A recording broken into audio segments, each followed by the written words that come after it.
Shalom. Ya, puji Tuhan. Kita sudah di minggu ketiga dari bulan September 2020. Dan ini minggu tanggal 20 September. Dan kita masih ada di satu tema besar untuk bulan September. Berbicara tentang bagaimana Tuhan tahu membela kita, membela umatnya di situasi dunia yang sudah tidak aman nyaman lagi, sudah tidak normal seperti beberapa tahun yang di belakang kita. Nah, tentu kita membangun iman kita sendiri, membangun pemahaman kita sendiri berdasarkan kebenaran firman Tuhan, supaya kita mendapatkan kekuatan di situ, bahwa kita tidak berjalan sendiri di dunia ini, tapi kita punya Tuhan, kita punya Allah yang kita kenal di dalam nama Tuhan Yesus Kristus, yang menyertai kita dan memampukan kita untuk menempati jalan-jalan kehidupan kita di akhir zaman ini. Dan dia sendiri pun yang tahu untuk membela kita dari situasi dunia yang makin menakutkan dengan segala persoalan-persoalan, gejolak-gejolak masalah yang terjadi. Nah, itu sebabnya masih dalam rangkaian panjang berbicara tentang Tuhan tahu membela umatnya selama bulan September ini. Dan saya memberikan suatu seri khotbah prototipe. Kita belajar kebenaran firman Tuhan, bagaimana Tuhan sudah menolong dahulu kala, dan kita prototipekan atau kita adopsikan dalam kehidupan kita di masa sekarang ini. Kuasa Tuhan masih sama seperti dahulu, dan selama-lamanya kuasa itu juga memampukan kita untuk menjalani masa-masa akhir zaman ini, dan kita menjadi keluar sebagai orang-orang yang menang karena Tuhan menyertai kita, gitu ya. Nah, untuk minggu ini tanggal 20 September saya akan berbicara tentang satu tema, dan tema ini agak menggelitik kita.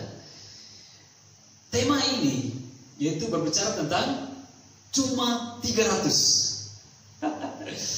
Ini tema yang coba kita akan renungkan, berbicara tentang Tuhan tahu membela umatnya di situasi yang sulit, yaitu cuma 300. Apa itu cuma 300? Apakah ini 300 dolar, 300 rupiah, 300 pound sterling, 300 euro untuk membela kita, atau apa ini yang dimaksudkan? Nah, mari kita buka Hakim-Hakim 7 ayat 2 sampai 8 supaya kita tahu maksud dari cuma 300. Hakim-Hakim 7 ayat 2 sampai 8. Firman Tuhan begini. Berfirmanlah Tuhan kepada Gideon, ya, terlalu banyak rakyat kamu bersama-sama dengan engkau itu daripada yang ku kehendaki untuk menyerahkan orang Midian ke dalam tangan mereka.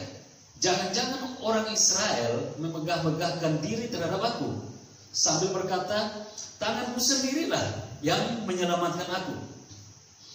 Maka sekarang serukanlah kepada rakyat itu, demikian, siapa yang takut dan gentar biarlah ia pulang, enyah dari pegunungan Gilead. Lalu pulanglah 20.000 orang dari rakyat itu, dan tinggallah 10.000 orang. Tetapi firman Tuhan kepada Gideon, masih terlalu banyak rakyat, suruhlah mereka turun minum air, maka aku akan menyaring mereka bagimu di sana. Siapa yang kufirmankan kepadamu, inilah yang akan pergi bersama-sama dengan engkau, dialah yang akan pergi bersama-sama dengan engkau. Tetapi barang siapa yang kufirmankan kepadamu, inilah orang yang tidak akan pergi bersama-sama dengan engkau, dialah yang tidak akan pergi. Lalu Gideon menyuruh rakyat itu turun minum air, dan berfirmanlah Tuhan kepadanya, barang siapa yang menghirup air dengan lidahnya seperti anjing menjilat, haruslah kau kumpulkan tersendiri. Demikian juga semua orang yang berlutut untuk minum. Jumlah yang orang menghirup dengan membawa tangannya ke mulutnya ada 300, ya. Ada 300 orang. Tetapi yang lain dari rakyat itu semua berlutut minum air. Lalu berfirman Tuhan kepada Gideon, dengan ke-300 orang yang menghirup air itu akan kuselamatkan kamu.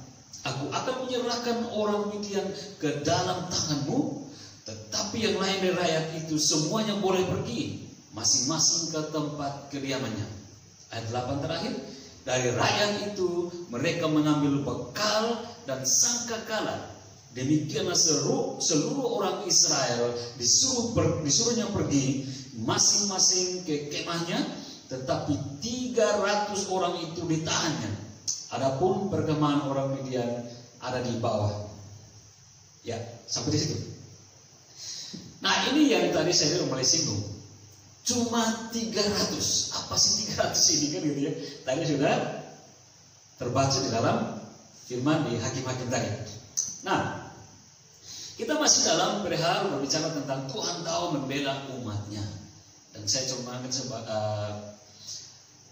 bentuk-bentuk atau prototip dari bagaimana Tuhan sudah membela umatnya dahulu untuk menjadi bagian di mana Tuhan juga membela kita saat ini. Nah, kekasih Tuhan, setiap orang diberi kemampuan oleh Tuhan, ya sekali lagi, setiap orang diberi kemampuan oleh Tuhan untuk dapat melihat, merasakan, dan berpikir tentang sebuah kejadian atau peristiwa atau masalah yang akan dialami atau yang sedang dialami. Dan itu namanya kemampuan merespon sesuatu. Ya, seperti apa responnya, itu adalah, balik lagi, seperti apa seseorang merespon kejadian atau masalah atau persoalan yang dialami atau yang sedang terjadi, itu merupakan hasil dari kemampuan dia melihat, kemampuan dia merasakan, dan kemampuan dia berpikir terhadap masalah-masalah atau pergumulan-pergumulan atau persoalan-persoalan tersebut. Jika benar reaksinya, maka disebut dia berhikmat. Tapi sebaliknya, jika salah dia mengambil tindakan, tentu orang akan membuat atau berkata bahwa ini suatu kebodohan. Gitu ya. Nah, sekarang balik lagi ke 300. Cuma 300. Apa itu? Berdasarkan bacaan tadi, Hakim-Hakim 7 ayat 2 sampai 8, kita melihat di situ bahwa dikatakan bahwa ada 300 orang yang Tuhan pilih dari 30.000 orang Israel untuk dibawa masuk Gideon ke dalam peperangan bersama melawan musuh-musuh besar dalam jumlah besar, yaitu dalam pimpinan bangsa Midian. Tapi di dalamnya ada bangsa Amalek dan orang-orang dari sebelah timur. Nah, sekian banyak orang yang akan dihadapi oleh Israel, tapi Tuhan cuma memilih, sekali lagi, cuma ya 300 orang untuk berperang. Pertanyaannya begini,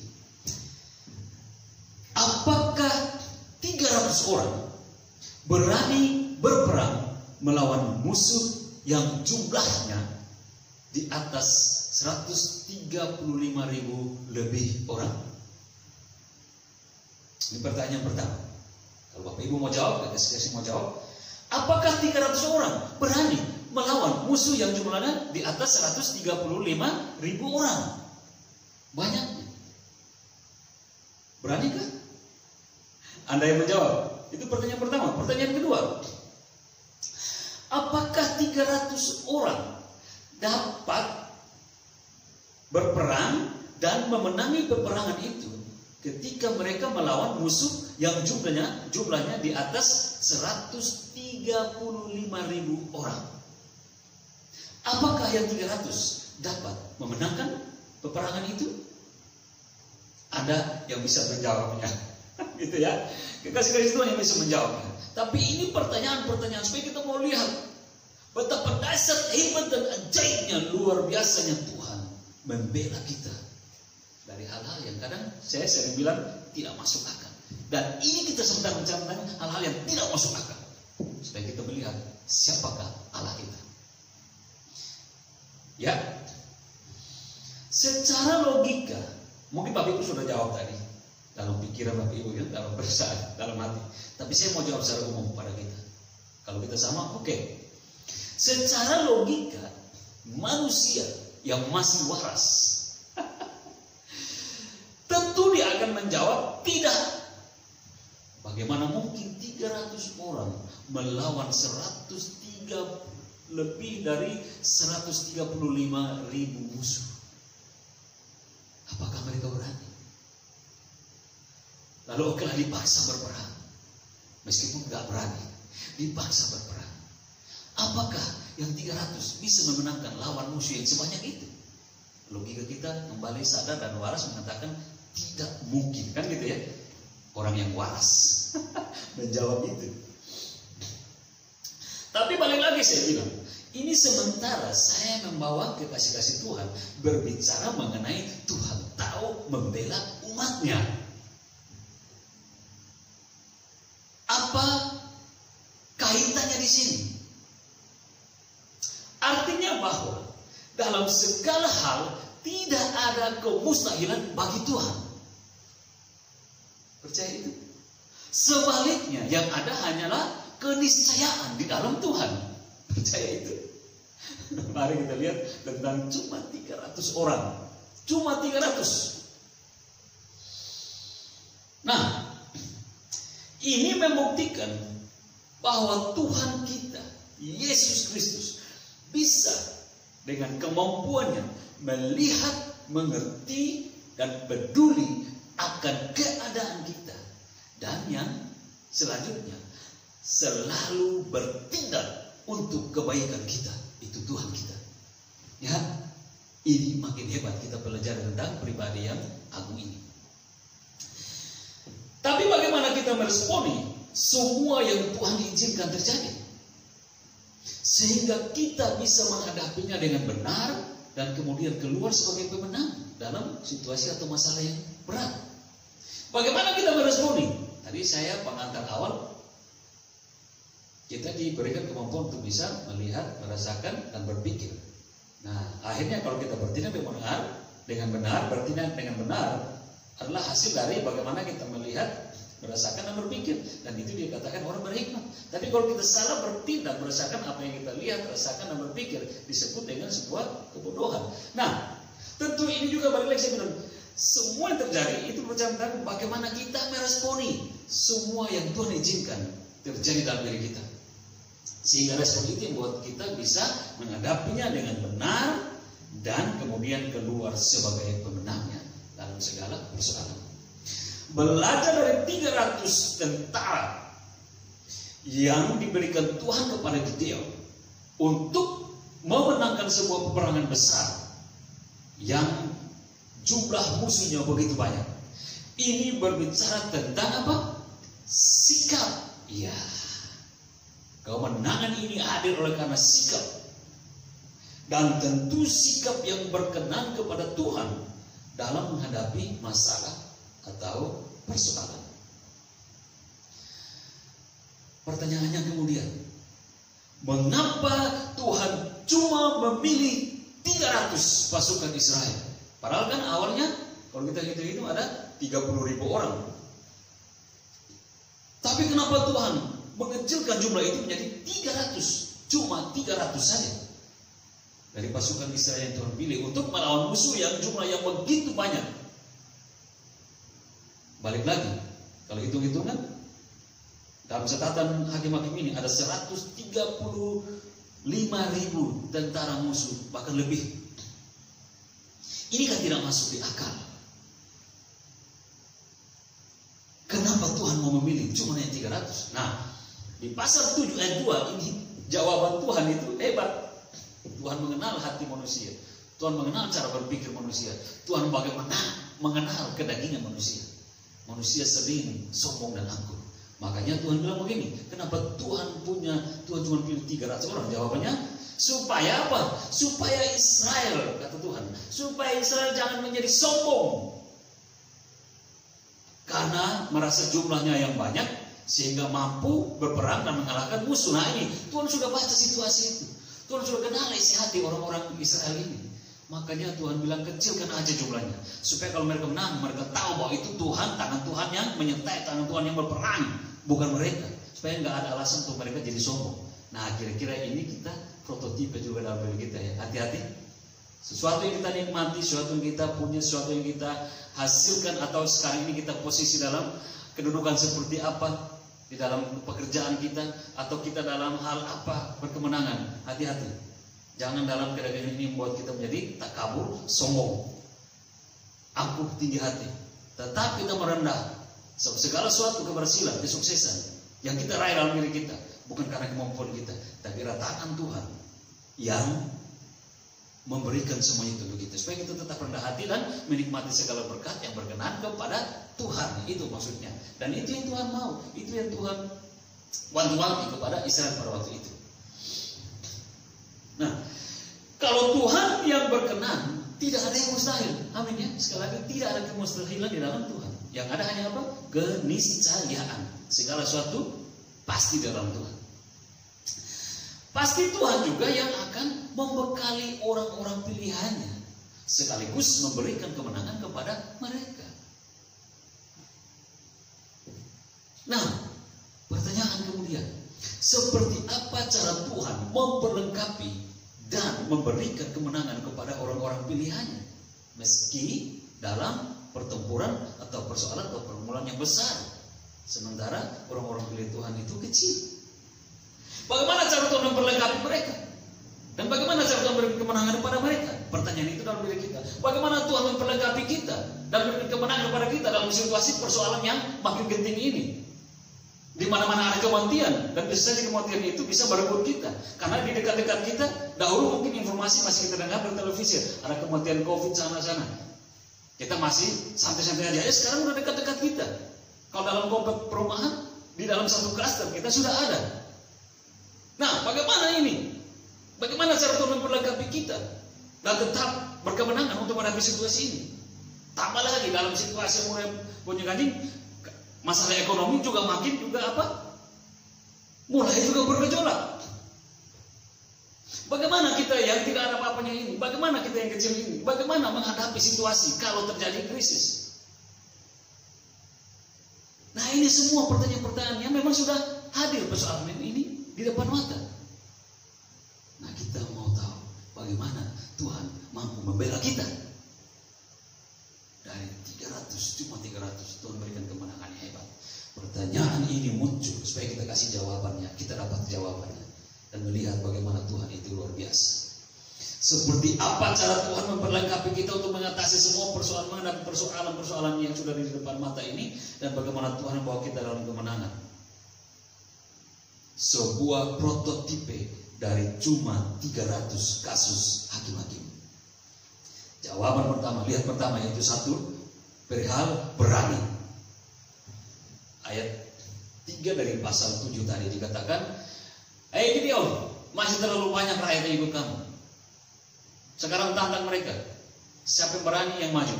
Takut pulang. Ternyata tantangan itu 20 orang menyambutnya dengan ketakutan. 20.000 orang pulang. Itu pulang bukan kebetulan. Ada rencana Tuhan di sini untuk membuktikan kuasa Tuhan. 20.000 orang pulang, sekarang 10.000 orang yang berani maju untuk berperang lawan 135.000 lebih orang tentara Midian dan sekutunya. Yang pertama bicara tentang berani. Siapa yang berani? Gideon pilih untuk maju. Berbicara pertama, yaitu berani. Tuhan memperlengkapi dengan roh keberanian. Kalau bukan datang roh keberanian dari Tuhan, tidak ada satu manusia pun yang dengan lahirnya mampu berani melawan persoalan bahkan kecil sekalipun persoalan. Kalau bukan datang keberanian dari Tuhan, tidak ada satu manusia pun yang punya kekuatan untuk berani menghadapinya. Karena siapa manusia yang kekuatan yang bisa menghadapi persoalan bahkan kecil sekalipun, gak ada. Tetapi kalau dari Tuhan, sebesar apapun, dan kita kelihatan kecil, Tuhan memampukan kita untuk berani menghadapinya. Minggu kemarin kan Goliat, Daud kan menghadapi Goliat kan gitu. Ini masih ada rentetan dari minggu kemarin khotbah saya, umpan dan batu di tangan Daud yang kecil, berani menghadapi Goliat. Kenapa? Ada kemurahan dari Tuhan yang hidup di dalam iman dan doa Daud. Masih relevan dengan saat ini. Keberanian yang dari Tuhan yang melahirkan kepada kita untuk berhadapan-hadapan dengan situasi yang makin sulit saat ini. Semua berteriak cari pertolongan. Tapi kita sudah punya pertolongan sesungguhnya. Sebelum kita berteriak, Dia tahu. Dia tahu persoalan kita. Dan Dia siap untuk menolong. Asal kita meresponinya dengan apa? Cara kita melihat, cara kita merasakan. Dia ada dekat kita, dan cara kita berpikir bahwa Dia mampu untuk menanggulangi persoalan kita. Ini langkah-langkah di mana kita menjadi mendapat kekuatan untuk menghadapi dunia dalam pergolakan gejolak sekarang ini. Berani dulu. Berani dulu, itu langkah awal, itu step dasar untuk kita melompat kepada step kemudian dengan orang sebagai orang yang berkemenangan. Nah, kenapa tentang berani ini? Karena Tuhan ingin agar kita tidak takut. Kalau udah takut ya udah selesai kan gitu. Tuhan ingin agar kita tidak takut saat menghadapi masalah. Karena Dia sendiri mengatakan Dia sertai kita. Lah kalau Dia sertai kita, adakah alasan kita perlu takut? Tapi seringkali ini terjadi dengan bangsa Israel. Berulang-ulang kali sampai Tuhan pun marah. Ini mereka kok gak percaya kepadaku, sementara aku yang memberikan mereka kemenangan-kemenangan, mereka keluar dari Mesir sampai masuk tanah perjanjian. Tapi kok goyah mereka pun gak pernah sedikit untuk percaya sungguh-sungguh padaku, kata Tuhan. Saat ini Tuhan berkata kepada kita, jangan takut dengan segala persoalan yang sementara ini kita alami, baik itu persoalan keluarga, baik itu persoalan sakit penyakit, baik itu persoalan kematian yang sudah diambang mata, dan krisis-krisis inflasi ekonomi yang sudah siap juga di depan. Kata Tuhan, gak usah takut. Mengapa gak usah takut? Karena Dia menyertai kita. Itu kunci kemenangan orang percaya. Bukankah dalam catatan Yesaya hebat untuk menjadi kekuatan kita? Yesaya 41 ayat 10. Janganlah takut, sebab aku ini Allah. Aku menyertai engkau. Janganlah bimbang, sebab aku ini Allahmu. Aku akan meneguhkan, bahkan akan menolong engkau. Aku akan memegang engkau dengan tangan kananku yang membawa kemenangan. Ini perkataan menjadi garansi kekuatan bagi orang-orang yang sungguh-sungguh mau berpegang kepada perkataan ini. Di dunia yang mulai penuh dengan persoalan. Jadi bukan saja menyertai kalau kita baca ayat selanjutnya. Dari Yesaya 41 ayat 10 dan 11 12. Bukan saja Tuhan menyertai, tapi apa? Tuhan melenyapkan semua persoalan itu. Baca kalau kesempatan di rumah. Yesaya 41 ayat 11 12. Tuhan sendiri yang melenyapkan persoalan kita, bukan kita. Tuhan menuntun baik-baik kita. Kalau ada persoalan, Tuhan tepis, biasa gitu ya. Tuhan geserkan semua itu. Tuhan halaukan persoalan dari kita yang lemah, yang tidak berdaya ini dalam Tuhan menjadi kuat. Kita melangkah satu demi satu langkah menuju pada ujung kemenangan itu. Tuhan yang membuka jalan kemenangan itu. Sementara di depan jalan itu ada persoalan-persoalan, ada masalah-masalah. Tuhan tahu membela kita. Wow. Bukan yang kekuatan kita, tapi di sini Tuhan mau lihat keberanian kita. Jangan sudah tunggu ambulan satu sana, aduh, udah mulai tunggu giliran kapan ya, dan mulai rasa ketakutan. Oke, secara lahiriah itu bisa terjadi, nama juga manusia kan gitu, kita nggak super. Tetapi bagaimanapun kita tidak boleh mengelakkan kebenaran firman Tuhan. Segala sesuatu boleh terjadi, tapi kita menguatkan iman kita kalau kita punya jaminan kemenangan dari Kristus dalam catatan-catatan kebenaran firman Tuhan. Dan hari ini saya mau berbagi dengan kita semua. Bangkitkan keberanianmu, itu pertama. Kalau engkau sudah takut lebih dahulu menghadapi melihat dunia dengan goncang-goncang ini, itu sudah dasar kekalahan. Bangkitkan kemenangan dulu. Ini orang hebat-hebat aja ya.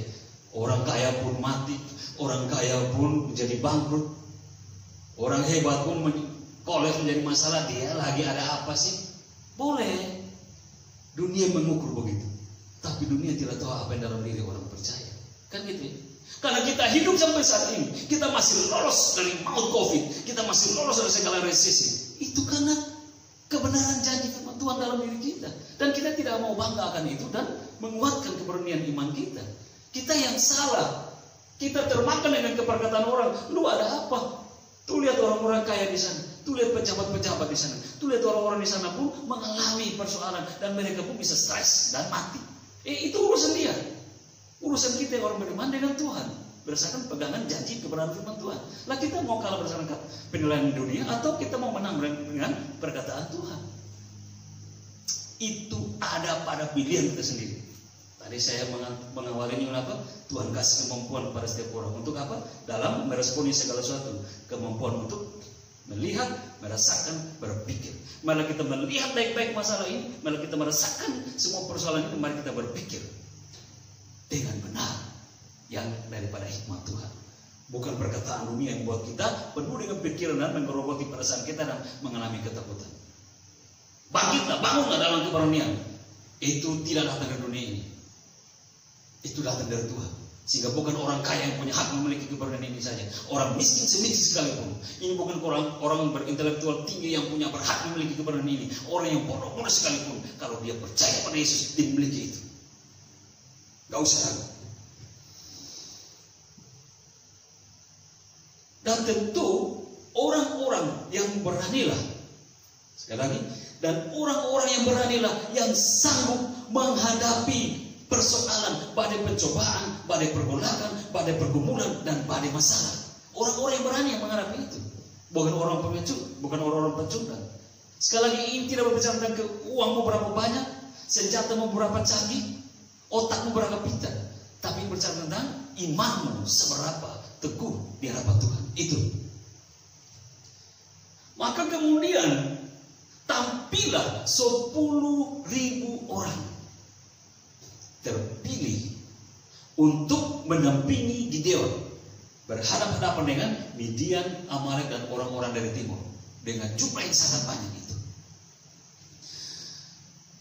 Karena keberanian mereka. Dan Tuhan mau melihat itu kepada kita yang mengatakan sebagai pengikut-pengikut Kristus, orang Kristen saat ini. Tuhan mau melihat keberanian itu. Pertanyaan kemudian, mengapa orang Kristen harus berani menghadapi tantangan? Jawabnya mari kita sama-sama menjawab. Karena sesungguhnya di dalam dirinya orang Kristen ada roh yang lebih besar dan lebih kuat dari segala roh yang ada di dunia ini. Itu kunci kemenangan, jawaban dari dalam diri kita. Ada sesuatu yang besar dalam diri kita, sehingga kita tidak perlu takut dengan segala keadaan dunia ini. Roh-roh yang sementara mengusir ini, kita tidak perlu takut. Karena sesuatu yang besar dari kita yang dunia tidak lihat, yaitu roh. Roh yang besar, roh yang ajaib. Roh Allah sendiri, Roh Kudus di dalam memimpin diri kita. Ini yang harus kita sadari. Nah, bukan berarti, kan 1 Yohanes 4 ayat 4 kan mengatakan begitu. Roh yang ada dalam diri kita lebih besar dari roh yang ada di dunia. Sehingga kita tidak perlu takut. Nah, tapi kita juga harus pahami baik-baik. Dalam hal berani atau keberanian, ini bukan berarti sekedar berani, tapi juga harus berhikmat. Tuhan senang kalau kita berani, karena itu keinginan Dia. Karena dia yang menyertai kita, supaya Dia tahu bahwa kita, supaya Dia inginkan supaya kita tidak boleh takut. Karena dalam diri kita ada roh Allah, roh yang lebih besar. Makanya Dia inginkan supaya kita tak berani dalam situasi yang menakutkan. Tapi juga berbicara tentang berani, bukan sekedar berani, tapi harus berani dalam hikmat. Hikmat yang dimaksud adalah jeli melihat maksud dari semua persoalan yang sedang terjadi atau yang sedang kita alami. Jeli itu artinya kemampuan tajam melihat sesuatu. Nah, seperti apa cara Tuhan memperlengkapi? Ini yang kedua ya. Seperti apa cara Tuhan memperlengkapi dan memberikan kemenangan kepada orang-orang pilihannya? Ini berbicara tentang sebuah prototipe dari cuma 300 yang kedua, yaitu tentang jeli. Tajam mata melihat sesuatu yang terjadi. Yang pertama berani, yang kedua jeli. Berani tidak berbicara tentang sekedar berani, tapi harus berhikmat.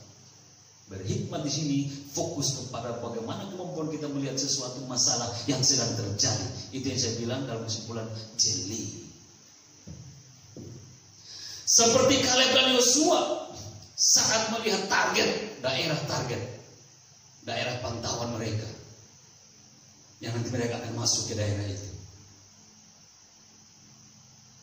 Dua orang ini yang hebat, yang gagah berani, pemuda-pemuda ini, Kaleb dan Yosua, mereka sama melihat daerah target itu, tetapi mereka memiliki pemahaman yang berbeda dengan 10 pengintai lain yang diutus oleh Musa.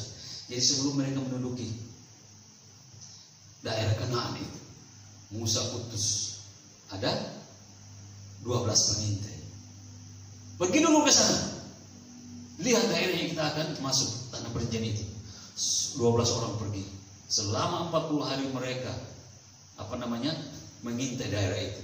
Akhirnya genap 40 hari mereka pulang kembali, kasih lapor kepada Musa, Harun dan bangsa Israel. Begini. Yang 10 menceritakan dengan hal-hal yang mereka tambah-tambahin. Itu biasa manusia. Membumbu-bumbui hal yang tidak mereka bilang iya. Akhirnya menakutkan bangsa Israel. Di sana ada seperti orang-orang raksasa. Memang negerinya subur, tapi di sana ada orang-orang raksasa. Kami melihat mereka seperti raksasa dan kami melihat di sini seperti belalang. Dan itu berarti kita tidak akan mampu melawan mereka dan kita akan menjadi mangsa mereka. Lalu lahirlah ketakutan dan bangsa Israel tidak mau ke sana. Karena apa? Di sana akan ada maut menyesatkan mereka. Lebih baik mereka pulang ke tanah jajahan Mesir dahulu. Mereka melawan rencana Tuhan. Itu 10 orang melihat target yang sama dengan Yosua dan Kaleb. Tapi Kaleb dan Yosua berbeda. Waktu mereka melihat, iya memang. Tetapi kata Kaleb, kalau Tuhan izinkan, Tuhan yang akan memberikan kemenangan kepada kita untuk berperang dengan mereka dan kita akan menduduki negeri itu. Kaleb dan Yosua memiliki pemahaman yang berbeda, tapi dari target yang sama. Mereka melihat itu sama targetnya, tapi di sini kejeliannya, ketajaman untuk melihat fokus. Ini sudah berbicara tentang suatu penglihatan yang disebut dengan hikmat. Makanya dalam Bilangan 14 ayat 12, Bilangan 14 ayat 24, di situ Tuhan sendiri mengatakan kepada Musa, tetapi hambaku Kaleb lain jiwa yang ada padanya, dan ia mengikut aku dengan sepenuhnya. Akan kubawa masuk ke negeri yang telah dimasukinya itu, dan keturunannya akan memilikinya. Wow, sama-sama melihat target yang sama, tetapi responnya ini yang berbeda. Bagaimana berpikir, melihat, bagaimana merasakan, dan bagaimana berpikir. Ada kejelian di sini, tidak saja berani, tapi ada kejelian di sini melihat fokus. Ini sudah dalam pandangan atau penglihatan yang berbeda. Kata Tuhan begini, karena lain jiwanya Kaleb dan Yosua dengan 10 pengintai itu. Lain jiwa. Kalau dari terjemahan King James Version ini, spirit bisa bicara tentang roh, berarti lain roh. Ini sudah bicara tentang bukan lagi melihat secara lahiriah atau jasmani, tapi ini penglihatan rohani yang harus ada di depan untuk melihat masalah, untuk melihat pergumulan, untuk melihat gelombang-gelombang pencobaan, supaya memiliki kekuatan. Ini yang membedakan pandangan orang beriman dengan pandangan orang yang tidak beriman dalam menyikapi persoalan yang sudah di depan mata. Jeli pasal 7 ayat 5 sampai 6. Nah, baik lagi, ini sudah berbicara tentang melihat dengan mata rohani. Yohanes 2 ayat 5. Itu menggambarkan yang luar biasa.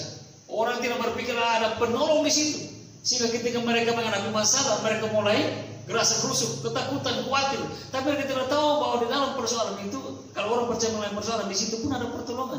Kenapa? Dia percaya kepada Tuhan yang hidup, Tuhan yang hebat, Tuhan yang besar, Tuhan penolong, yaitu Yesus. Nah, kalau dia takut, berarti dia menganggap bahwa Tuhan tidak ada. Tapi kalau dia berani dan dia jeli melihat di dalam dirinya ada Tuhan, dan Tuhan mampu menolong dia, bukan dia yang menolong diri dalam persoalan. Itu yang terjadi di dalam Yohanes 5, 2 ayat 5. Itu Bunda Maria, Ibu Maria, Ibu Yesus, mengatakan kepada orang-orang atau pegawai-pegawai atau pelayan-pelayan pesta di Kana waktu itu. Ibu Yesus berkata begini kepada pelayan-pelayan itu, apa yang dia perintahkan atau apa yang dia katakan kepadamu, maksudnya kepada pelayan-pelayan itu, buatlah itu. Konteksnya kita sudah tahu ya, bahwa di Kana ada perkawinan, tetapi akhirnya perkawinan acara belum selesai, anggur sudah selesai, anggur sudah habis lebih dahulu. Bagaimana mau mencari anggur untuk menyediakan bagi tamu-tamu yang lain? Di situ ada Yesus.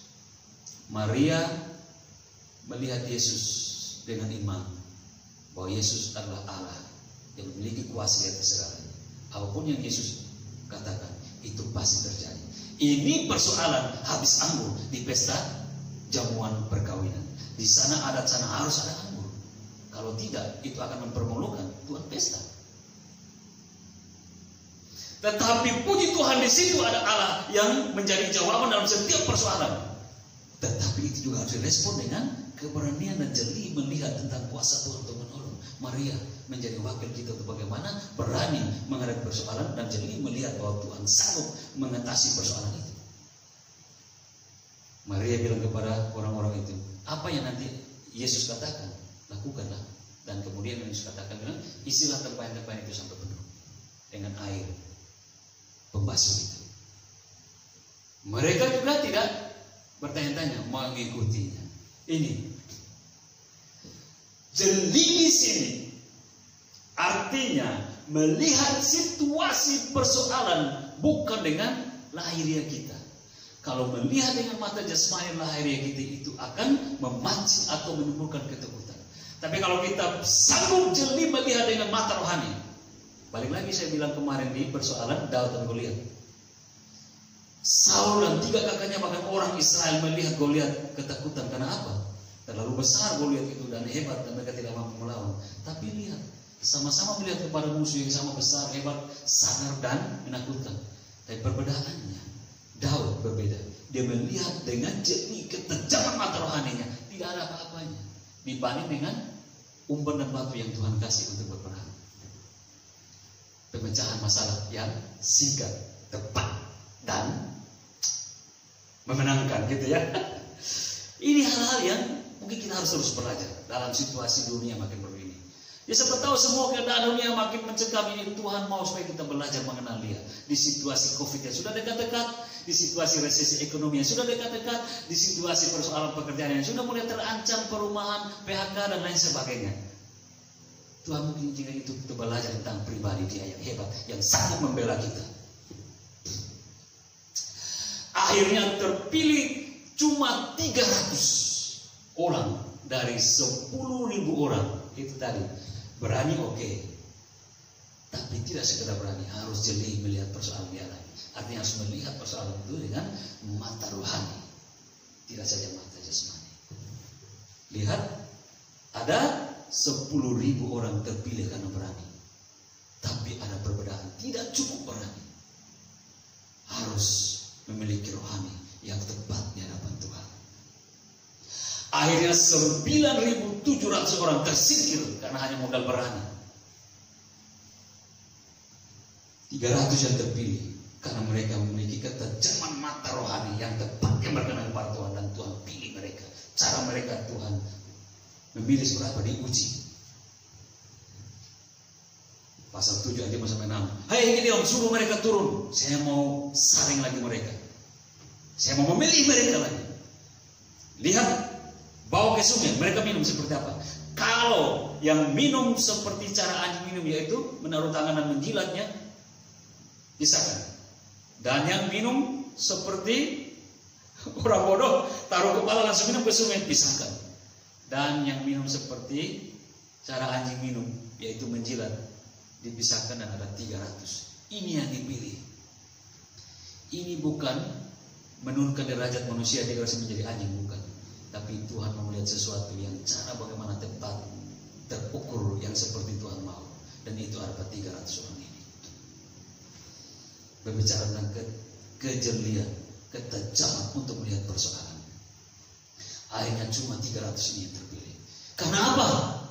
Karena mereka tetap berjaga-jaga, dengan mata mereka yang tetap berawas-awas. Supaya apa? Supaya jangan tiba-tiba disergap musuh.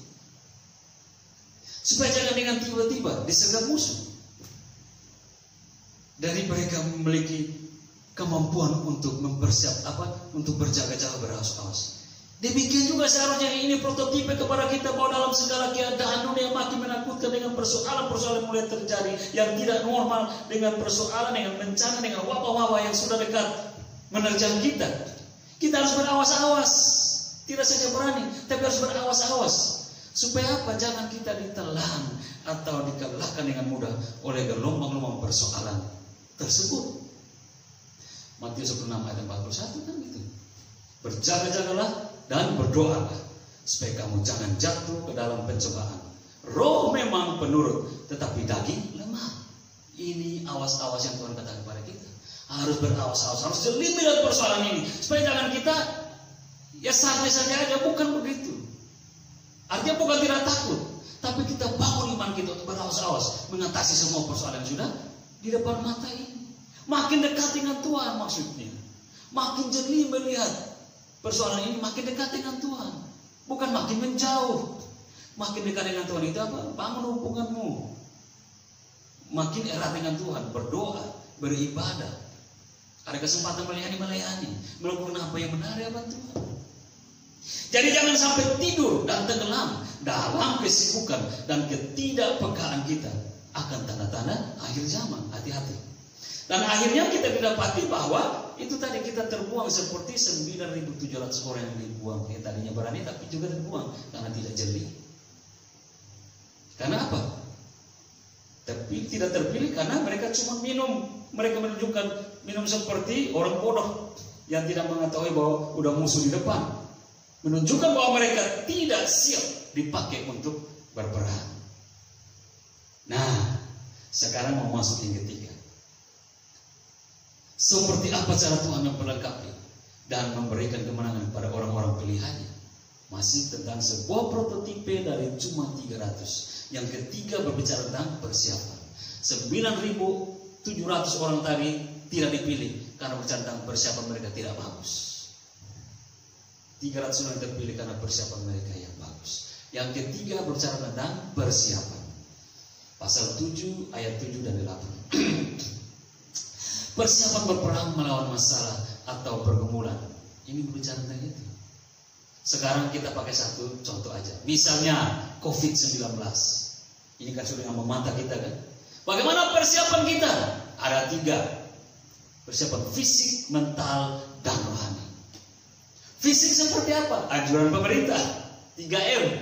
Mencuci tangan, memakai masker, mencuci tangan, menjaga jarak.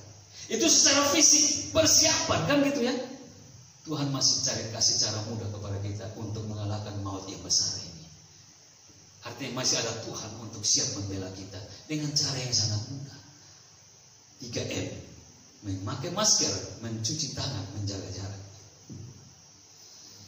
Itu berbicara fisik, mempersiapkan fisik kita supaya tidak kalah dengan COVID ini.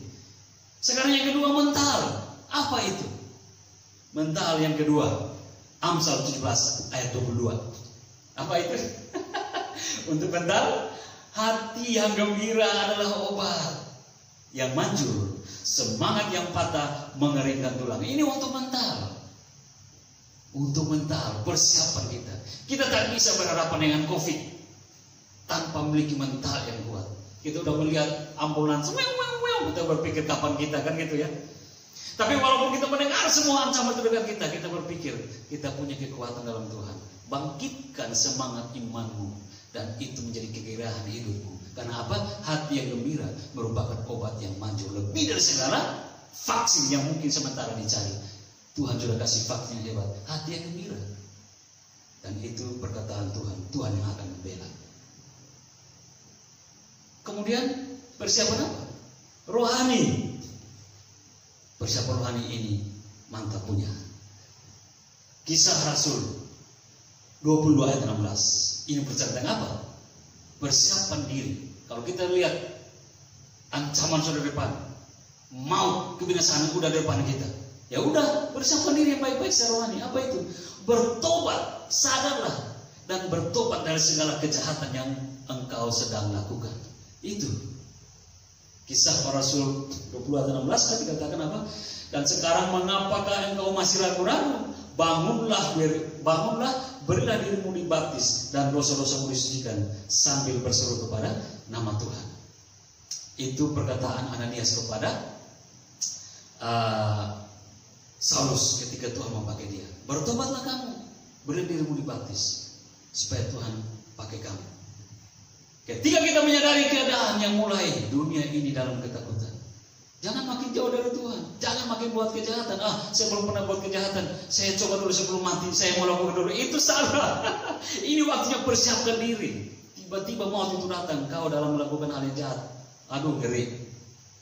Tapi sekarang mulai sadar diri. Apa yang sementara kau lakukan, kalau tidak berkenan kepada Tuhan, apapun bentuk kesalahannya, saya tidak perlu sebut satu persatu. Anda yang merasakannya. Kalau tidak berkenan kepada Tuhan, cepat-cepat datang balik kepada Tuhan. Minta ampun, bertobat. Itu namanya persiapan rohani. Yang pertama, persiapan rohani yang kedua. Yudas 1 ayat 20. Berimanlah kepada Yesus dan berdoa dengan benar dalam kuasa Roh Kudus. Itu persiapan yang kedua dalam bentuk rohani. Yudas 1 ayat 20 mengatakan, akan tetapi kamu saudara-saudaraku yang kekasih, bangunlah dirimu sendiri di atas dasar imanmu yang paling suci dan berdoalah dalam Roh Kudus. Ya. Jadi kalau kita melihat situasi dunia mulai menakutkan ini, jangan lagi malas-malas berdoa. Jangan lagi malas-malas baca firman Tuhan. Tapi bangun diri kita dalam iman yang teguh kepada Tuhan melalui tekun baca firman Tuhan dan berdoa. Itu saja. Tidak ada hal lain, teori-teori lain yang bisa buat kita menang. Tapi kebenaran firman Tuhan mengantar kita untuk berhadapan-hadapan dengan musuh yang besar saat ini. Masalah krisis, masalah COVID. Dengan beriman dan berdoa yang benar pada Tuhan, itu menjadi kekuatan kita. Persiapan fisik, mental maupun rohani. Ya, udah tahu ya. Kalau itu ada pada kita menjadi orang-orang yang disertai Tuhan. Dan kalau kita tahu kalau disertai Tuhan, kita tahu ujungnya apa? Kemenangan pastinya, kan gitu. Yakinkan itu. Kalau kita nggak yakin, bagaimana kita bisa masuk dalam medan peperangan? Kan? Ini sementara berperang kita semua dalam situasi dunia yang mencekam ini. Ini sudah perang sekarang ini. Engkau takut dan kurang percaya, engkau akan dilindas persoalan, engkau akan menderita sendiri. Akhirnya kekasih-kekasih Tuhan, kadang Tuhan seperti cuma memberi hal-hal sederhana kepada kita untuk melawan persoalan-persoalan berat. Gak usah takut, gak usah ragu untuk itu. Sebab dalam situasi yang sangat kritis, sangat krisis dan sangat mencekam sekalipun, Tuhan mampu memberi jalan keluar sekaligus kemenangan kepada orang-orang pilihannya atau orang-orang percayanya. Dengan membangkitkan keberanian, menajamkan mata rohani mereka sebagai hikmat agar dapat mempersiapkan diri sesuai kehendak Tuhan untuk berhadapan-hadapan dengan persoalan. Percaya itu dan engkau akan menang. Amin. Tuhan memberkati.